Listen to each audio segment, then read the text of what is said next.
Most monotheists tend, rightly, to assert the existence of a distinction between creator and creation. But the way in which they conceive of this distinction often results in some poorly rendered metaphysics, in a deficient and ultimately damaging understanding of the relationship between creation and God. Very often what theists are trying to do in positing a distinction is avoid pantheism. Theists of the traditions of Christianity, Islam, and Judaism tend to be pretty poorly disposed to pantheism, but not out of some more nuanced metaphysical critique, but primarily just because they believe in a dualistic conception of the relationship between God and world. As I argued in my earlier video on omnipresence, I think this is generally because they fail to think through the implications of their metaphysics all the way to its conclusions. They tend instead to be content with a conception of God as a mere agent, somewhere out there in the cosmos floating off in the void.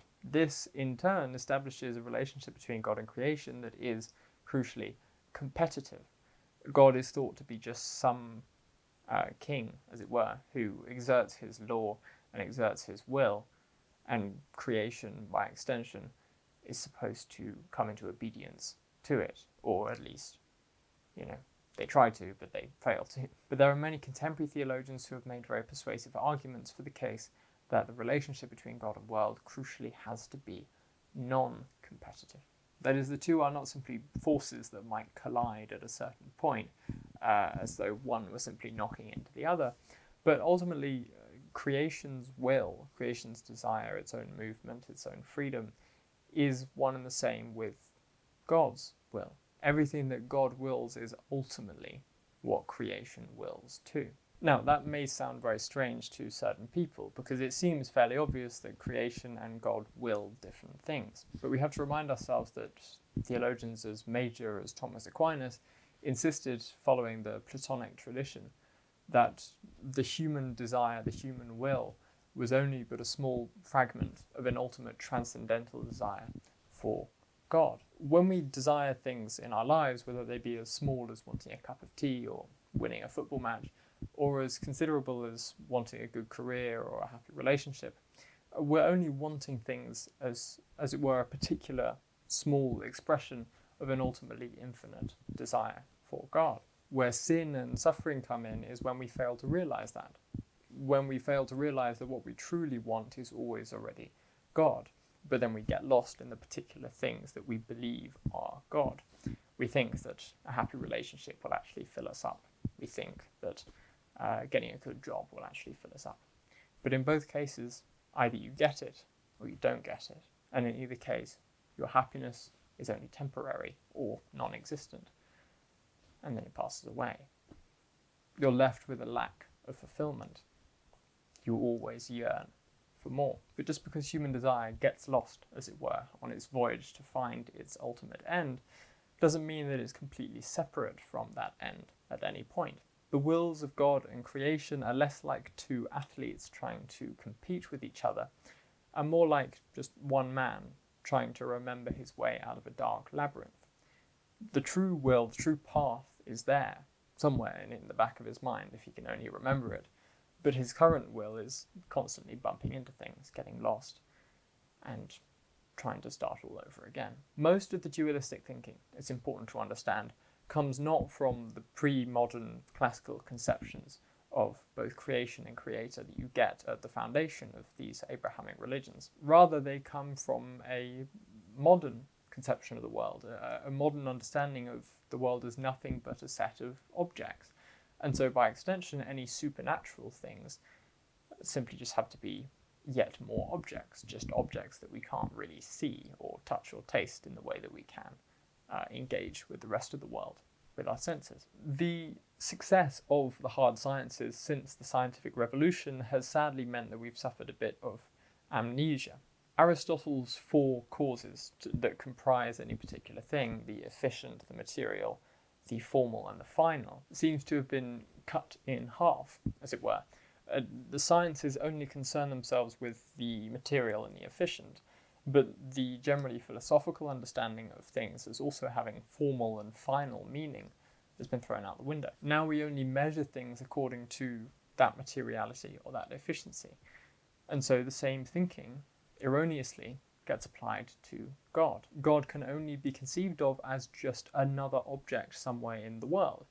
And then all the typical things that we predicate of him in the tradition, things like his omnipotence, his omniscience, his omnibenevolence, and all these other extremes, these infinite qualities, are just sort of tacked on to this entity that exists somewhere. Hence why you get people who believe that when we are doing a cosmological argument, we're talking about what came before the Big Bang. They think we're referring to an actual event that occurred historically 13.8 billion years ago. God is supposed in that case to just be a temporal cause in the same way that Aristotle would posit an efficient cause, just the thing that comes before another thing, the atom that bumps into the next atom. Creation, therefore, is the belief in a completely self-sufficient material order and then an extrinsic God who sort of, as I've said before, flicks the first domino and gets everything started. But this couldn't be further from the picture of classical theism.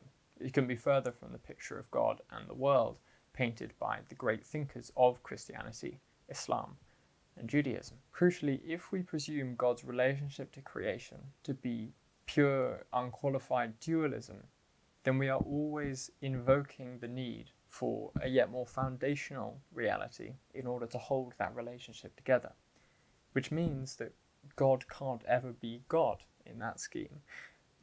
The relationship between two entities needs to occur within a broader field.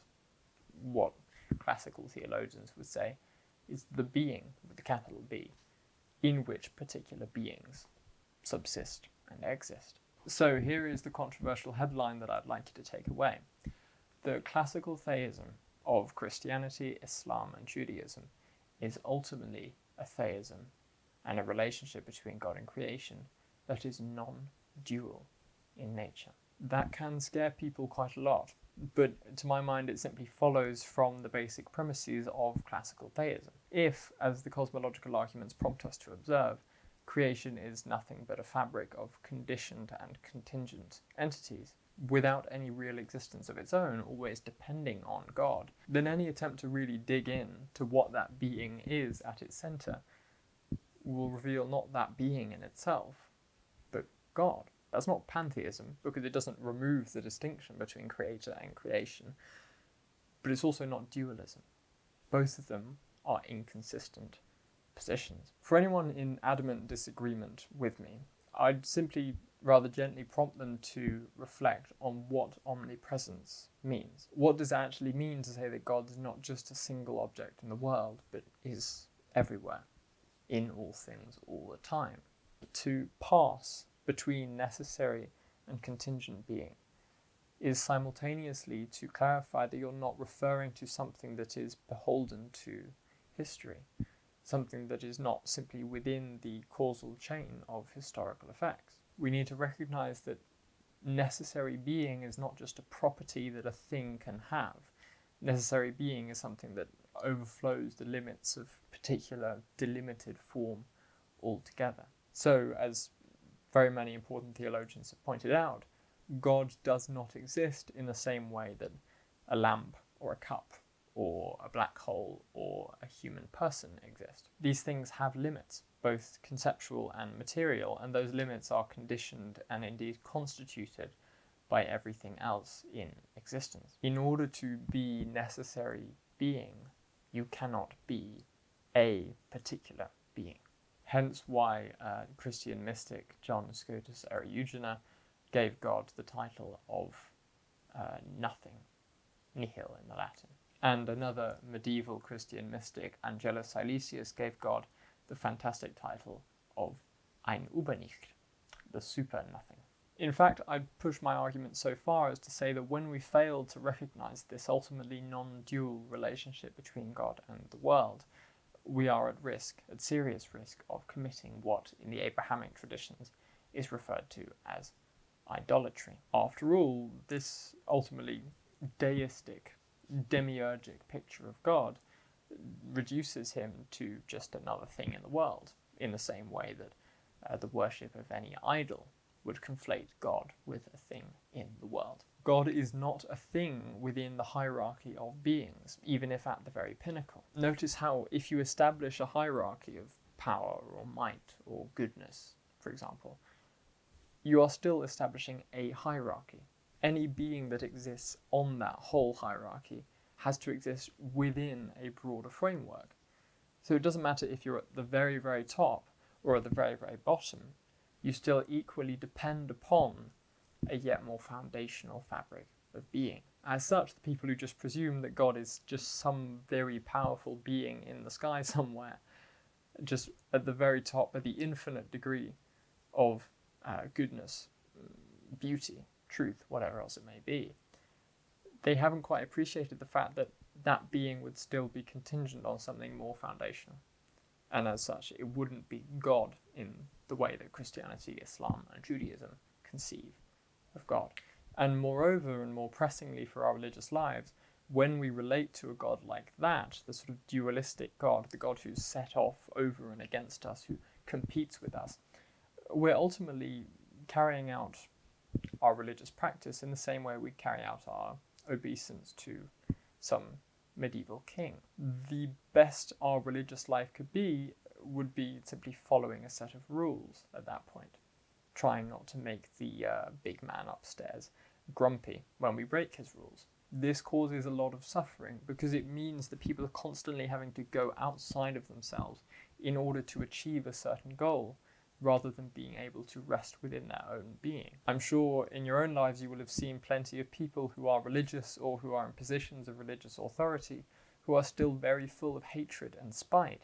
This is very often because they basically live their lives as though they're working under some king, as though they're just working under a particularly powerful leader who tells them what to do and doesn't really care for their own feelings or their own being. That's enough to make anyone very spiteful and very hateful. This process of clinging to a particular God in the same way you would cling to a parent or a politician, it causes suffering. It's a tightness, it's a tension that applies to everything in your religious life. You are trying to release that. You're trying to let go of it. You're trying to come back away from clinging, away from attachment, into a non-attachment that then allows you to see the whole world in the light of God again. Once we've made that change, no longer are we trying to outdo ourselves, to escape ourselves, to try and justify our existence by achieving something. That is real acceptance, and that is real rest. We find this real rest in ourselves because we know that God is our center. He is that to which we return. And he is that from which we were running and distracting ourselves, getting lost in that labyrinth by thinking that God was some other thing, that God needed us to achieve something before we could come to him. So many mystics have pointed out that this is a lack of faith. This is an inability to believe the fact that God would accept you immediately, presently, as you are, without any attempt to fix yourself, to better yourself. That will come later, naturally, in the same way that turning on a tap will allow water to flow. But first it has to be acceptance. First it has to be love. Thank you for watching. So sorry for the late upload. I've been moving into my new accommodation for my postgrad, hence the very uninspiring background I've got. Please do consider subscribing. Have a look at my Substack as well. I'm just about to publish a new and pretty long piece there. And take care. God bless.